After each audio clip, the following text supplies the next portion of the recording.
ಸಿದ್ದರಾಮಯ್ಯ ಪಾಲಿಗೆ ಇವತ್ತು big day. CM ಕುರ್ಚಿ ಖಾಲಿ ಮಾಡ್ತಾರಾ ಸಿಎಂ ಸಿದ್ದರಾಮಯ್ಯ ಅನ್ನುವಂತ ಪ್ರಶ್ನೆ ಇದೆ. ಕರುನಾಡಿನ ಚಿತ್ತ ಜನಪ್ರತಿನಿಧಿಗಳ ಕೋರ್ಟ್ನತ್ತ. ಸಿದ್ದರಾಮಯ್ಯ ವಿರುದ್ಧ ಎಫ್ಐಆರ್ಗೆ ಆದೇಶ ನೀಡುತ್ತಾ ಕೋರ್ಟ್.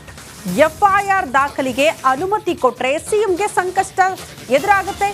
ಮುಖ್ಯಮಂತ್ರಿ ಸ್ಥಾನ ತ್ಯಜಿಸ್ತಾರಾ ಸಿಎಂ ಸಿದ್ದರಾಮಯ್ಯ? ಈ ಪ್ರಶ್ನೆ ಇದೆ. ಬಟ್ ನಿನ್ನೆ ಪ್ರೆಸ್ ಮೀಟ್ ನಲ್ಲಿ ಅವರು ಬಹಳ ಸ್ಪಷ್ಟವಾಗಿ ಹೇಳಿದ್ದು, ಯಾವುದೇ ಕಾರಣಕ್ಕೂ ಸಿಎಂ ಸ್ಥಾನಕ್ಕೆ ರಾಜೀನಾಮೆ ಕೊಡುವ ಪ್ರಶ್ನೆಗೆ ಇಲ್ಲ ಅಂತ. ಕೇಜ್ರಿವಾಲ್ ಮಾದರಿಯಲ್ಲೇ ಸೆಡ್ಡು ಹೊಡಿತಾರಾ ಸಿದ್ದರಾಮಯ್ಯ ಅನ್ನುವಂಥ ಪ್ರಶ್ನೆ ಇದೆ. ಕಾರಣ ಕೇಜ್ರಿವಾಲ್ ಅವರು ಅಬಕಾರಿ ಹಗರಣಕ್ಕೆ ಸಂಬಂಧಪಟ್ಟಂತೆ ಜೈಲಲ್ಲಿದ್ರು ಕೂಡ ಜೈಲಿನಿಂದಲೇ ಸಿಎಂ ಹುದ್ದೆಯನ್ನ ನಾನು ನಿಭಾಯಿಸ್ತೀನಿ ಅಂತ ಪಣ ತೊಟ್ಟಿದ್ರು. ಇತ್ತೀಚೆಗೆ ಅವರು ರಾಜೀನಾಮೆ ಕೊಟ್ಟರು. ಬಟ್ ಅದೇ ರೀತಿ ಸಿದ್ದರಾಮಯ್ಯನವರ ನಡೆ ಕೂಡ ಇರುತ್ತಾ ಅನ್ನೋದು ಬಹಳ ಕುತೂಹಲವನ್ನ ಕೆರಳಿಸ್ತಾ ಇದೆ. ಎಲ್ಲರ ಚಿತ್ತ ಇವತ್ತು ಕೋರ್ಟ್ನತ್ತ. ಹೈಕೋರ್ಟ್ ಏನೋ ರಾಜ್ಯಪಾಲರ ಆದೇಶವನ್ನ ಎತ್ತಿ ಹಿಡಿದಿದೆ. ಆದ್ರೆ ಜನಪ್ರತಿನಿಧಿಗಳ ಕೋರ್ಟ್ನಲ್ಲಿ ಏನ್ ಬೆಳವಣಿಗೆ ಆಗಬಹುದು? ಎಫ್ಐಆರ್ ದಾಖಲು ಮಾಡಿಕೊಂಡು ತನಿಖೆ ನೀಡೋದಕ್ಕೆ ಕೋರ್ಟ್ ಆದೇಶ ಕೊಟ್ರೆ ಸಹಜವಾಗಿ ಸಿದ್ದರಾಮಯ್ಯನವರಿಗೆ ಸಂಕಷ್ಟ. ಆ ಕಾರಣಕ್ಕೆ ಸಿಎಂ ಸ್ಥಾನಕ್ಕೆ ರಾಜೀನಾಮೆ ಕೊಡ್ತಾರ ಅನ್ನುವಂಥ ಪ್ರಶ್ನೆ ಇದೆ. ಜನಪ್ರತಿನಿಧಿಗಳ ಕೋರ್ಟ್ನಲ್ಲಿ ಸಿಎಂ ವಿರುದ್ಧ ದೂರು. ಖಾಸಗಿ ದೂರು ದಾಖಲಿಸಿರುವ ಸ್ನೇಹಮಯಿ ಕೃಷ್ಣ ದೂರಿನ ವಾದ ಪ್ರತಿವಾದವನ್ನ ನ್ಯಾಯಾಧೀಶರು ಇವತ್ತು ಆಲಿಸ್ತಾರೆ. ಇವತ್ತು ಮೂಡಾ ಪ್ರಕರಣದ ಸಂಬಂಧ ಆದೇಶ ನೀಡುವ ಸಾಧ್ಯತೆ ಕೂಡ ಇದೆ. ಮಧ್ಯಾಹ್ನದ ವೇಳೆ ನ್ಯಾಯಾಲಯದಲ್ಲಿ ಆದೇಶ ನೀಡುವ ಸಾಧ್ಯತೆ ಇದ್ದು, ನಿರ್ದಿಷ್ಟ ತನಿಖಾ ಸಂಸ್ಥೆಯಿಂದ ಎಫ್ಐಆರ್ಗೆ ಆದೇಶ ನೀಡುವ ಸಾಧ್ಯತೆ ಇದೆ.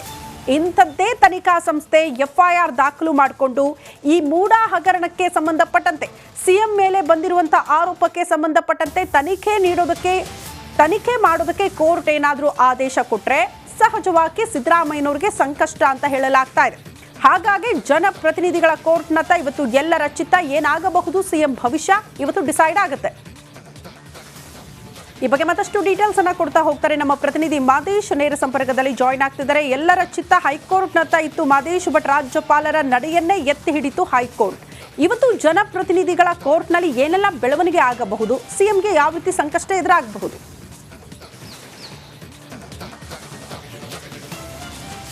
ಶ್ರುತಿ, ಈಗಾಗಲೇ ಮೂಡಾ ಹಗರಣಕ್ಕೆ ವಿಚಾರಕ್ಕೆ ಸಂಬಂಧಪಟ್ಟಂತೆ ಹೈಕೋರ್ಟ್ನಲ್ಲಿ ಸಾಕಷ್ಟು ವಾದ ಮತ್ತು ಪ್ರತಿವಾದಗಳಾಯಿತು. ಅದಕ್ಕೂ ಮುಂಚೆ ಜನಪ್ರತಿನಿಧಿ ವಿಶೇಷ ನ್ಯಾಯಾಲಯದಲ್ಲಿ ಸಾಕಷ್ಟು ವಾದ ಮತ್ತು ಪ್ರತಿವಾದಗಳಾಗಿತ್ತು. ಅದಕ್ಕೆ ಸಂಬಂಧಪಟ್ಟಂತೆ ಜನಪ್ರತಿನಿಧಿಗಳ ವಿಶೇಷ ನ್ಯಾಯಾಲಯ ಆದೇಶ ಕೊಡೋದಕ್ಕೂ ಕೂಡ ಮುಂದಾಗಿತ್ತು.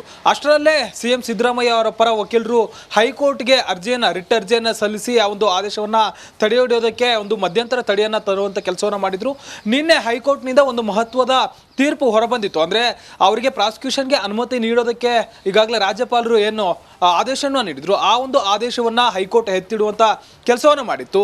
ಇವಾಗ ಅಂದರೆ ನಿನ್ನೆ ಆ ಒಂದು ಆದೇಶ ಹೊರಬಂದಿರುವಂಥ ಬೆನ್ನಲ್ಲೇ ಇವತ್ತು ಜನಪ್ರತಿನಿಧಿಗಳ ವಿಶೇಷ ನ್ಯಾಯಾಲಯದಲ್ಲಿ ಈಗಾಗಲೇ ಈ ಒಂದು ಪ್ರಕರಣಕ್ಕೆ ಸಂಬಂಧಪಟ್ಟಂತೆ ತನಿಖೆ ಆದೇಶ ಮಾಡೋದಕ್ಕೆ ಒಂದು ತನಿಖಾ ಸಂಸ್ಥೆಗೆ ಆದೇಶ ನೀಡಬೇಕಾ ಬೇಡ ಅನ್ನೋದಕ್ಕೆ ಸಂಬಂಧಪಟ್ಟಂತೆ ಒಂದು ಮಹತ್ವದ ಆದೇಶ ಇವತ್ತು ಜನಪ್ರತಿನಿಧಿ ವಿಶೇಷ ನ್ಯಾಯಾಲಯದಲ್ಲಿ ಆದೇಶ ಆಗುವಂಥ ಸಾಧ್ಯತೆ ಇದೆ.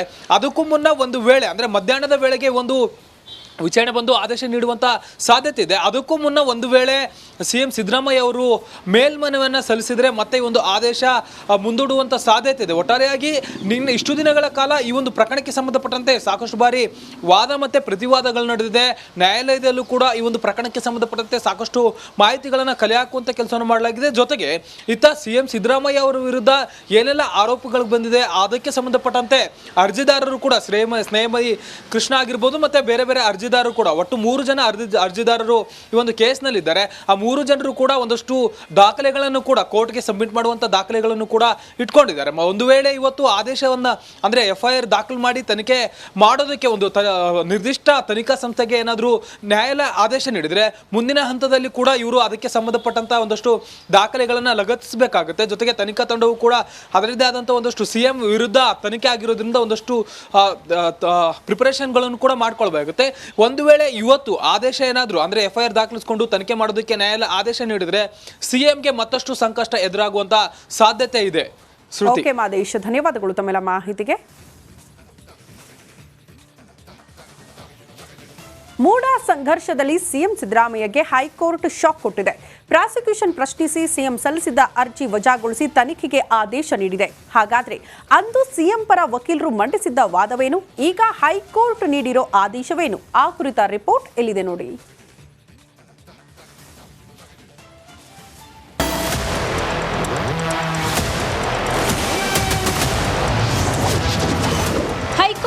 ಸಿದ್ದರಾಮಯ್ಯಗೆ ಭಾರೀ ಹಿನ್ನಡೆ. ಮುಡಾ ಪ್ರಾಸಿಕ್ಯೂಷನ್ ಪ್ರಶ್ನಿಸಿದ್ದ ಸಿದ್ದು ಅರ್ಜಿ ವಜಾ. ಮುಡಾ ಹಗರಣದಲ್ಲಿ ಪ್ರಾಸಿಕ್ಯೂಷನ್ ಭೀತಿ ಎದುರಿಸ್ತಾ ಇದ್ದ ಸಿದ್ದರಾಮಯ್ಯಗೆ ಹೈಕೋರ್ಟ್ ಬಿಗ್ ಶಾಕ್ ಕೊಟ್ಟಿದೆ. ರಾಜ್ಯಪಾಲರು ಪ್ರಾಸಿಕ್ಯೂಷನ್ಗೆ ನೀಡಿದ್ದ ಅನುಮತಿಯನ್ನ ಪ್ರಶ್ನಿಸಿ ಸಿಎಂ ಸಲ್ಲಿಸಿದ್ದ ಅರ್ಜಿಯನ್ನ ಹೈಕೋರ್ಟ್ ವಜಾಗೊಳಿಸಿದೆ. ನ್ಯಾಯಮೂರ್ತಿ ನಾಗಪ್ರಸನ್ನ ಪೀಠ ಸಿಎಂ ಅರ್ಜಿ ವಜಾ ಮಾಡಿ ರಾಜ್ಯಪಾಲರ ಆದೇಶವನ್ನ ಎತ್ತಿ ಹಿಡಿದಿದೆ.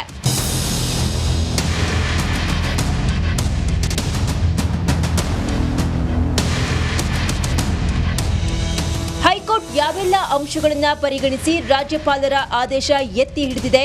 ಅಂದು ಸಿಎಂ ಪರ ವಕೀಲರು ಮಂಡಿಸಿದ ವಾದವೇನು? ಹೈಕೋರ್ಟ್ ನೀಡಿರುವ ತೀರ್ಪು ಏನು ಅಂತ ಸರಳವಾಗಿಯೇ ವಿವರಿಸ್ತೀವಿ ನೋಡಿ. ಸಿದ್ದರಾಮಯ್ಯಗೆ ಬಿಗ್ ಶಾಕ್. ಮುಡಾ ಹಗರಣದಲ್ಲಿ ಸಿಎಂ ವಿರುದ್ಧ ಪ್ರಾಸಿಕ್ಯೂಷನ್ಗೆ ನೀಡಿರುವ ರಾಜ್ಯಪಾಲರ ಆದೇಶ ತಪ್ಪು ಅಂತ ಸಿಎಂ ಪರ ವಕೀಲರು ವಾದವನ್ನ ಮಂಡಿಸಿದ್ರು. ಆದರೆ ರಾಜ್ಯಪಾಲರ ಕ್ರಮ ಸರಿಯಿದೆ ಅಂತ ಹೈಕೋರ್ಟ್ ಹೇಳಿದೆ. ಸಿಎಂ ವಿರುದ್ಧ ಪ್ರಾಸಿಕ್ಯೂಷನ್ಗೆ ಅನುಮತಿ ನೀಡಬಾರದು ಅಂತ ಸಂಪುಟ ಸಭೆ ಕೊಟ್ಟ ಶಿಫಾರಸನ್ನ ರಾಜ್ಯಪಾಲರು ತಿರಸ್ಕರಿಸಿದ್ರು. ಇದು ತಪ್ಪು ಅಂತ ಸಿಎಂ ಪರ ವಕೀಲರು ವಾದಿಸಿದ್ರು. ಆದರೆ ಹೈಕೋರ್ಟ್ ರಾಜ್ಯಪಾಲರು ತಮ್ಮ ವಿವೇಚನೆ ಬಳಸಿ ತಿರಸ್ಕರಿಸಿದ್ದಾರೆ ಅಂತ ಹೇಳಿದೆ. ಸಿಎಂ ವಿರುದ್ಧ ತನಿಖೆಗೆ ಖಾಸಗಿ ದೂರುದಾರರು ಅನುಮತಿ ಕೋರುವಂತಿಲ್ಲ ಅಂತ ಮನು ಸಿಂಘ್ವಿ ವಾದವನ್ನ ಮಂಡಿಸಿದ್ರು. ಆದರೆ ಹೈಕೋರ್ಟ್ ಖಾಸಗಿ ದೂರುದಾರ ಕೂಡ ಅನುಮತಿಯನ್ನ ಕೋರಬಹುದು ಎಂದಿದೆ. ಇದಲ್ಲದೆ 17ನೇ ಎ ಅಡಿ ಖಾಸಗಿ ದೂರುದಾರರು ಅನುಮತಿ ಕೋರಿದ ಕ್ರಮ ತಪ್ಪು ಅಂತಾನೂ ಸಿಎಂ ವಕೀಲರು ವಾದಿಸಿದ್ರು. ಆದರೆ ಇಂದು ಹೈಕೋರ್ಟ್ 17 ಎ ಅಡಿ ಖಾಸಗಿ ದೂರುದಾರರು ಸಿಎಂ ವಿರುದ್ಧ ತನಿಖೆಗೆ ಅನುಮತಿಯನ್ನ ಕೋರಿದ ಕ್ರಮ ಸರಿ ಅಂತ ರಾಜ್ಯಪಾಲರ ಆದೇಶವನ್ನ ಎತ್ತಿ ಹಿಡಿದಿದೆ.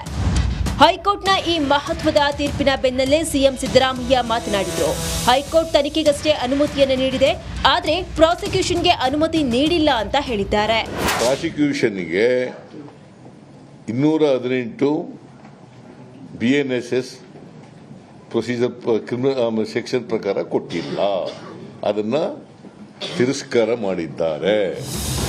ಇನ್ನು ಸರಳವಾಗಿ ಹೇಳೋದಾದ್ರೆ ಮುಡಾ ಹಗರಣದಲ್ಲಿ ಸಿಎಂ ವಿರುದ್ಧ ತನಿಖೆ ಆಗಲಿ, ರಾಜ್ಯಪಾಲರು ಸಿಎಂ ವಿರುದ್ಧ ತನಿಖೆಗೆ ನೀಡಿದ್ದ ಆದೇಶ ಸರಿ ಅನ್ನೋದೇ ಹೈಕೋರ್ಟ್ ಆದೇಶದ ಅಂಶ.